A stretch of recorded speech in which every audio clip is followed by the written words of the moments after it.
Bonjour mes amis, je m'appelle Tito, je fais des vidéos sur les finances personnelles sur mon autre chaîne, mais sur cette chaîne je parle d'autres choses comme aujourd'hui où je vais revoir le film sur Netflix, Jagun Jagun. After a young man's entire village was slaughtered decades earlier, he decides to train to become a warrior at a prestigious academy so that he can defend the innocent. There, as he begins to find favor among his fellow soldiers, their leader Ogundiji starts seeing him as a threat and he attempts to eliminate Gbotija by putting him through 3 impossible tests. Soon enough, Gbotija realizes that he chose the wrong side in his quest to protect the weak and innocent. Jagun Jagun stars Femi Adebayo, Adedimeji Lateef, and Bukunmi Oluwashina. Now, first things first, this will be a spoiler-filled review because this movie, Jagun Jagun, is on Netflix. You can watch it like right now. If you're watching this review to find out if Jagun Jagun is worth your time, I think it is, especially if you enjoyed King of Thieves from last year. That said, let's dive into it, beginning with les performances dans le film Jagun Jagun. Now, before we dive into it, guys, please do me a quick favor and like this video by clicking on the like button and subscribe to my channel as well by clicking on the black subscribe button. Doing those things would really mean a lot to me. They'd help me, this video, and my channel a great deal. So please like and subscribe. Now, I hope you guys are comfortable because this is going to be a slightly long review because there's so much to talk about concerning this film, Jagun Jagun. There are also a few faces in the movie that I got introduced to for the first time, so I have my notes in front of me just to make sure that I don't get anybody's name wrong, okay? So if you see me looking down, I'm just checking to make sure that I'm pronouncing people's names correctly. Let's begin with a very familiar face and name, Adedimeji Lateef. He plays Gbotija in this film, the hero more or less, and he has, powers to control wooden elements or elements of the forest, right? And Adedimeji Lateef did a great job as usual. He showed that he's a diverse actor once again because this character shows a range of emotion from being very courageous, being like being a typical hero who believes in certain things, to also being emotional, falling in love with Kiton and wanting to protect people he cares about, wanting to not necessarily get revenge, but to find justice for his kinsmen. Is that the word? Kinsmen, or his kinfolk rather, who were slain when he was a boy and all that.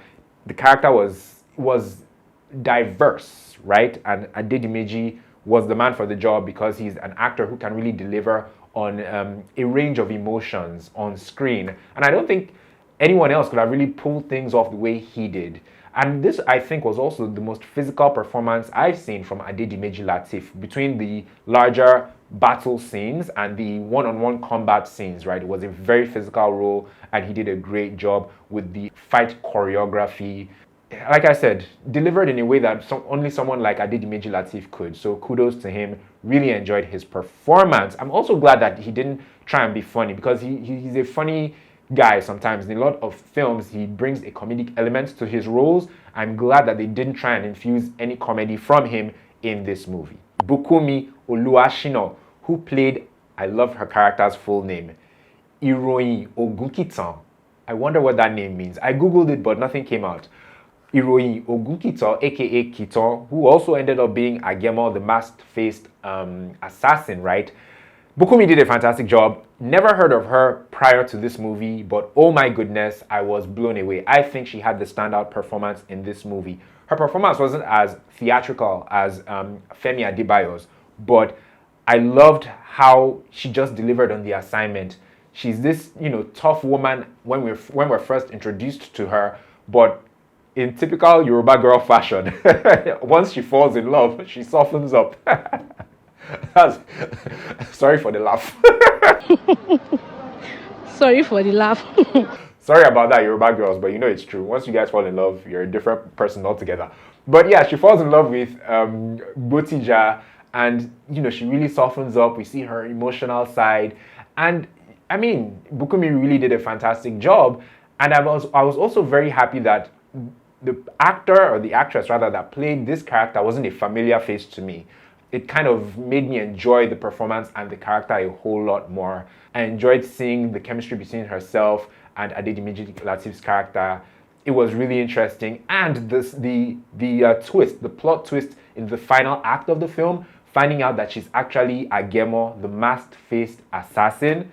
I don't think anyone saw it coming. Did you see it coming? I don't think you did. Nobody saw it coming. It was a very interesting plot twist, and it gave a lot of, meaning and context to the film. It really switched things up in a really interesting way. Next, Ibrahim Yekini Itele, who played Bogumi. This really wise, at first he's like a confidant to Ogundiji, like the hand of Ogundiji, so to speak, but he falls out of favor with him at some point, and then he becomes really close to Gbotija, and takes him under his wing, pretty much becomes his like adopted son in a short time. But as you guys know, if you've seen the film, they fight to the death, and Bogumi loses his life. Now the performance from Ibrahim Yekini Itele, brilliant. Another actor that I'd never heard of prior to now, but also another very big actor. I don't know if I mentioned it earlier. Bukunmi Oluwashina has 2.8 million followers on Instagram, while Ibrahim Yekini Itele has, I think, 1.8 million followers. These are really big, stars, Nollywood stars, but they're predominantly in Yoruba Nollywood, and I don't really, watch too many Yoruba Nollywood movies or series, but trust me when I say Yoruba Nollywood is a multiverse on its own, with huge stars, and that's doing huge things.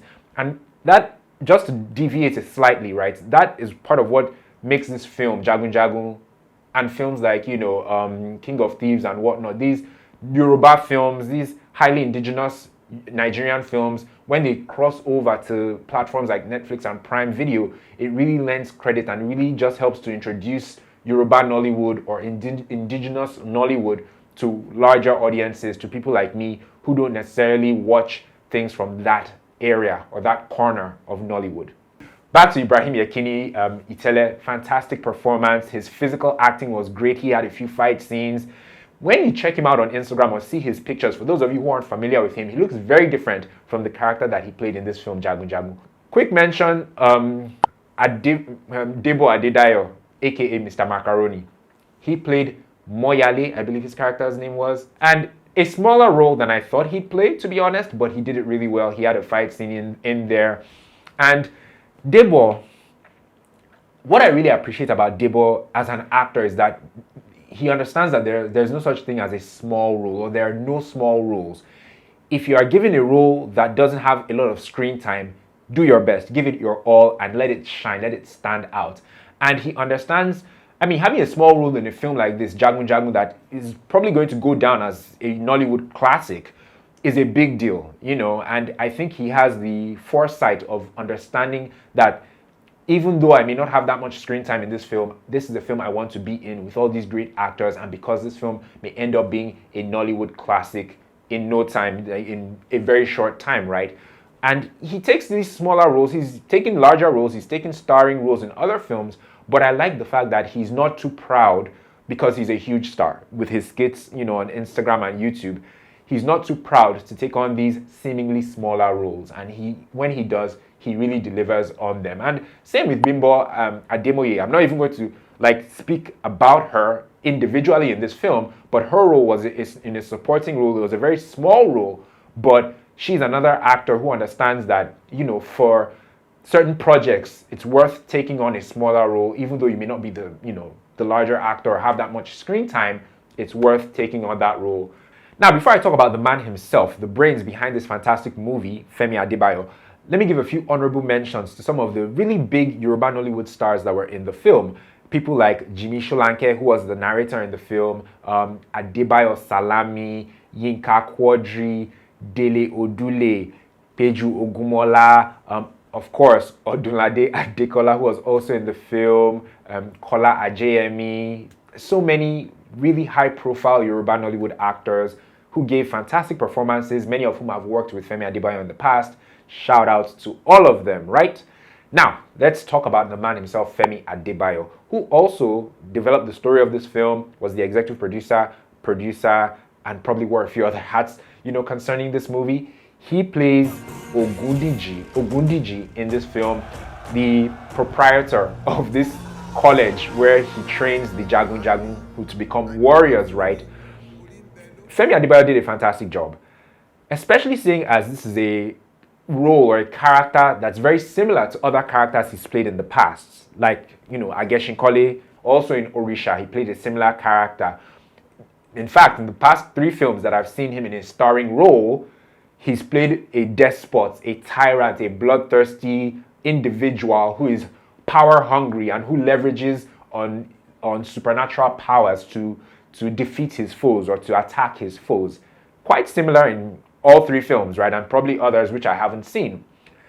I respect Femi Adebayo because even though he's somewhat typecast by playing, characters that are similar quite often, especially in these Yoruba mythological type of films, he always manages to make things fresh or do things in a somewhat different way, even though the role or the character is familiar to us. And I mean, hats off to him for that. Because it's not easy, especially as somebody who comes, here on YouTube every week to say what he likes and doesn't like about Nollywood films. It's not easy to find the motivation to keep it interesting for not only yourself, but also for the audience. You have to find new ways to do things and ways to keep things fresh. For example, doing a review wearing traditional attire and a fila so that you'll be excited about that, so at least that will be different for yourself and for the audience. And I bring this back to Femi Adebayo. With these despots and these tyrants that he plays in this film, he manages to give the guy or the character some like idiosyncrasies or some traits, like the twitching, although I've seen that twitching with another character he's played in the past.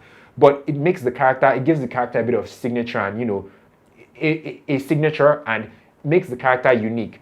And also that quote, my favorite quote in the film, because the film did have a few quotes, Iwa atitani, atitani, niwa jitani, meaning you and who in front of who. I loved it every time he said that line. So things like that make the character different, make the character unique, make the character enjoyable. And this is something that Femi Adebayo clearly is very mindful of and very intentional about, and I really appreciate that. He's a very intelligent man. You can tell, especially seeing that he doesn't just star in many of these films. He also produces, he also develops the story, he wears multiple hats on projects like this. I mean, it's pretty, like I said, similar character to the one he played in Ageshinkole, King of Thieves. The team and the crew is quite similar as well, but you can see how Ogundiji and Ageshinkole are different characters. They're both despots, bloodthirsty individuals that leverage on the supernatural, but they're also quite different. Ogundiji, the costuming was really nice, the hair and makeup was really nice, the line delivery was really nice, the acting was nice. I mean, shout out Femi Adebayo. I can't say enough good things about how intelligent and how intentional the man is as a filmmaker on both sides of the camera. Ce que j'ai aimé. Gosh, there are so many things about this film that I actually liked. First of all, I like that the characters were fleshed out and well developed. I mean, this is a 2-hour and 15-minute movie. I thought that was a bit long initially when I started the film, but by the end, I liked that it was that duration because it gave them enough time to flesh out each of the characters, for us, the audience, to properly understand their motivations, where they're coming from, and why they're doing things they're doing. It also gave them enough time to do a bit of world building, because clearly they're going to do a sequel, maybe even a part 3 to this movie, and with that amount of time, it gave them the wiggle room to introduce us to the other kingdoms and to some other characters who will be probably more prominent in the sequels. Next, I really liked that there were no unnecessary scenes and there was no unnecessary dialogue in this film. In many Nollywood films these days, especially these ones set in like ancient times and mystical, kind of settings, right? There tends to be some, well, even in contemporary Nollywood films, lots of unnecessary scenes and unnecessary dialogue. Luckily, there was none of that in this film. All the scenes and all the dialogue in the film had context, and they were all driving towards the same goal. I also liked the hair and makeup in this movie. I was looking at Femi Adebayo's character, Ogundiji, several times and thinking that when did Femi Adebayo scrape his head? Because typically he's not bald, in real life. So, but he had to go bald, I assume, so that they could put on the hair, whatever, for Ogundiji, the beard and that dread, look with the bald patch.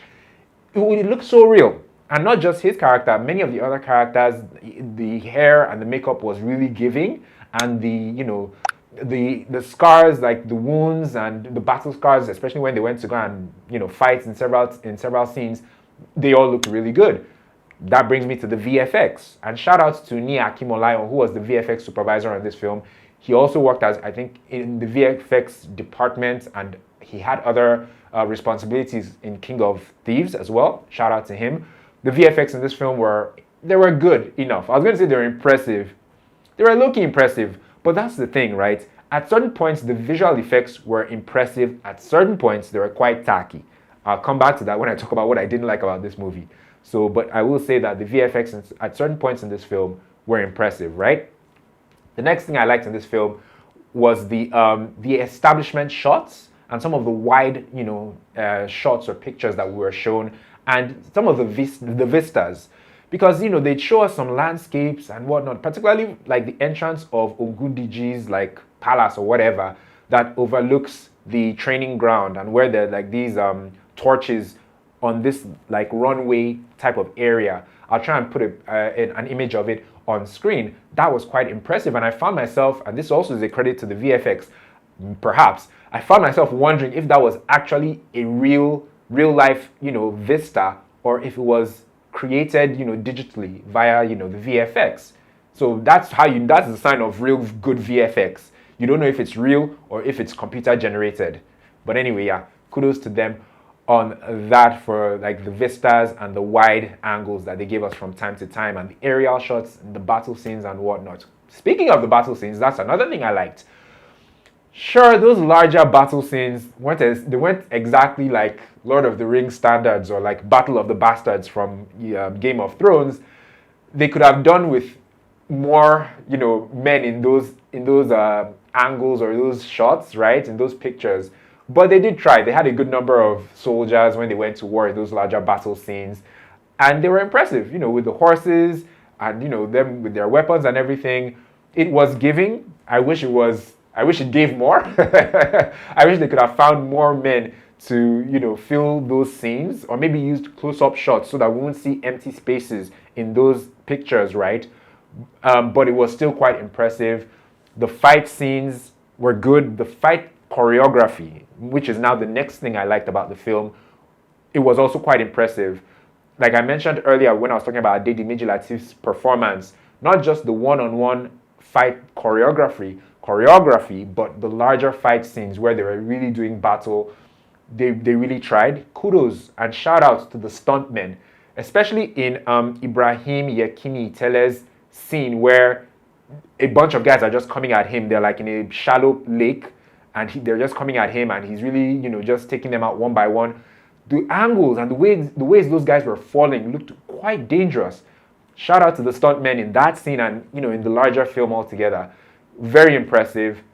I don't think those kinds of people are celebrated enough for the things that they put themselves through in films like this. And you hardly even see really good stunts and stuntmen in many of, our films here in Nollywood. So once again, shout out to the stuntmen. I also liked the romantic subplots in this film. If you've seen my Orisha review, I do remember saying that that's one of the things that didn't make that film enjoyable for me. There was no romance in the film, and I'm a bit of a sucker for a bit of a good romance story here and there. Hey, I'm Nigerian after all, right?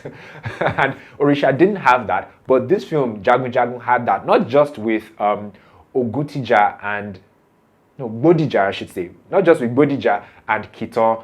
It also had some secondary characters in the film have their own romance dynamic in the movie, and I really liked that in the film. It made the film relatable and a lot more enjoyable, in fact.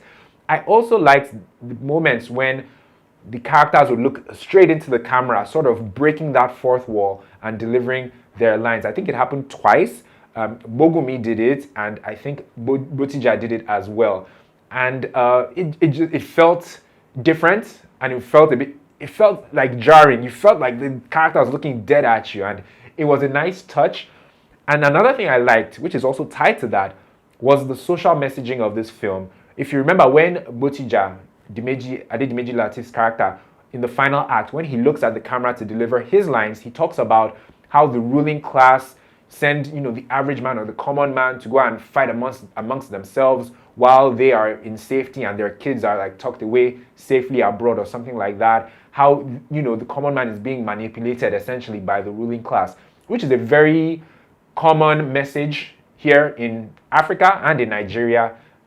How, the political class use the common man as pawns to fight one another while for their own selfish ends and selfish goals and objectives, right?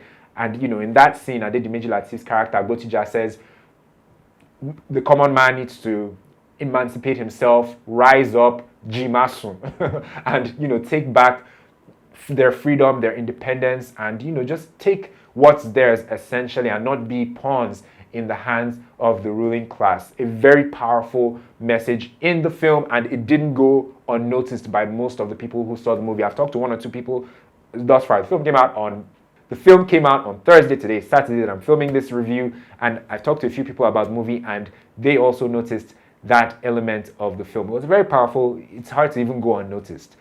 Yeah, so those are the things that I really liked about this film. Quite a lot, almost 10 things that I liked about this movie.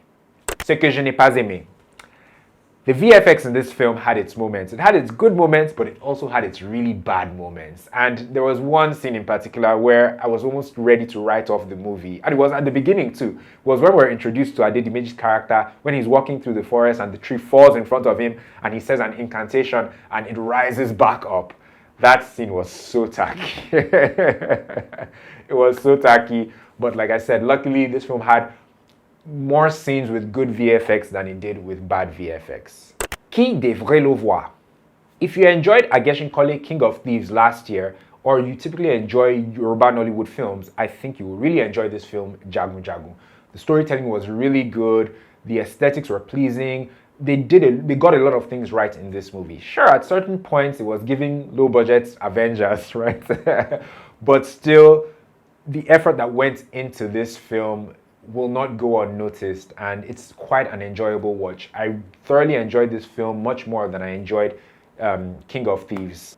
In conclusion, what they got right in this film, Jagun Jagun, was a congruence between story and plot. Many people think that in filmmaking, the story of a film and the plot of a film are the same. No, they're quite different. The story is the sequence of events that takes the viewer, you and I, on a journey from the beginning to the end. That's the story, while the plot, on the other hand, is the context upon which the story is communicated in an entertaining and an effective and engaging way. So context, think of it, to use water transportation as an analogy, think of the story as a boat and the plot as the water upon which that boat travels, right? Now, there are big boats, there are small boats, there are fast boats, there are slow boats. With water, there are tumultuous waters, there are calm waters, there are shallow waters, there are deep waters. They both need to work together. For example, a huge ocean liner can't, travel in shallow waters. It needs deep waters, and so on and so forth. So the problem that many Nollywood films have, or where they get it wrong typically, that I've noticed anyway, is that they may have a good story, but the plot that story is built upon is faulty. They're not congruent, they're not in tandem, they don't work hand in hand. So that happens a lot with many Nollywood films. That's where they get it wrong. But with this film, Jagun Jagun, it was in sync from particularly the second act to the third act. The first act was a bit funny, it was a bit sketchy, but they got it home successfully, and by and large, the story and the plot were congruent, they were in sync, and I think really that's how they got things right with this film. And let's not discount the genius that is Femi Adebayo. He understands filmmaking, especially when it comes to this Yoruba mythology thing, right? And he's even getting better and better at it. And part of his trick, I've noticed, well, I think anyway, and this is something that many filmmakers home and overseas do, they find what works, and they find a group of people that understand the vision and that they can work with, and they work with them repeatedly. For example, the directors of this film, is it Tope Adebayo? That's actually, I think, Femi Adebayo's brother, and Adebayo Tijani. They also directed King of Thieves, so he's worked with them before, probably on other projects. And many of the actors in this film, he's worked with them before, some in Orisha, some in King of Thieves, and even overseas. This is why you'll see somebody like Tarantino frequently working with Samuel L. Jackson, or somebody like Chris Nolan working frequently with Christian Bale or Michael Caine, or Scorsese working frequently with DiCaprio. These are filmmakers and actors that understand each other, they understand the vision, they know how to work well together, they understand each other essentially. So therefore, it makes the filmmaking process and the creation process so much smoother and more effective, because everybody knows, or it's better for everyone to understand the goal or the objective that we're all aiming for. And this is something, once again, that I think Femi Adebayo is mastering. It seems like he's mastered it, but I feel like he's still mastering this thing, and he's still going to blow our socks off with some things he's going to do in the future. So credit to him and kudos to him for being the captain of this ship, but also being a player in these films, taking on the starring role or the supporting roles and really bringing life to the characters that he himself usually envisions. Anyway, all that said and done, it is now time for me to rate this movie. I'm not going to give Jagun Jagun 1/5 jollofs. No. I'm not going to give it 2/5 jollofs. No. I'm not going to give it even 3/5 jollofs. I'm just kidding. I'm going to give it 4 jollofs over 5. Now, the highest rated movie on my YouTube channel that I have reviewed, 4 jollofs over 5. I actually was thinking of giving this film like 3.5 or 3.75, but I honestly couldn't think of any reason to deduct points from this film. Kudos to Femi Adebayo and his entire cast and crew for this amazing film. I thoroughly enjoyed it. Guys, if you enjoyed this review, please like it by clicking on the like button just underneath the video, and subscribe to my channel as well by clicking on the black subscribe button, especially if you didn't do all this earlier when I asked. Okay, now this weekend, Netflix didn't just release this movie, Jagun Jagun from Nollywood. They also released one for Sarah, a film which I saw, I think, last year in cinemas. So it's on Netflix now. You can check out my spoiler-free review of that movie by clicking the card in the corner of the screen. In the card in the corner of the screen, you'll also find a link to my playlist of other Nollywood reviews, like my review of Orisha and my review of King of Thieves. And you'll also find a link to my playlist of my podcast, the 30-minute podcast, which I started recently and I'm really enjoying. I just put out a video this morning, in fact, of my most recent episode. Please feel free to check that out as well. If you're looking to get into, a podcast as well, you can check that out. It's also available on the audio podcast platform. Thank you guys so much for watching this review. If you have anything to say, or you'd like to tell me, or what you enjoyed about Jagun Jagun, anything, in fact, just let me know in the comment section down below. Are you looking forward to the sequel or the trilogy? If they decide to do a trilogy, let me know in the comment section down below. Thank you guys so much for watching for the final time. I will catch you in the next one. Take care.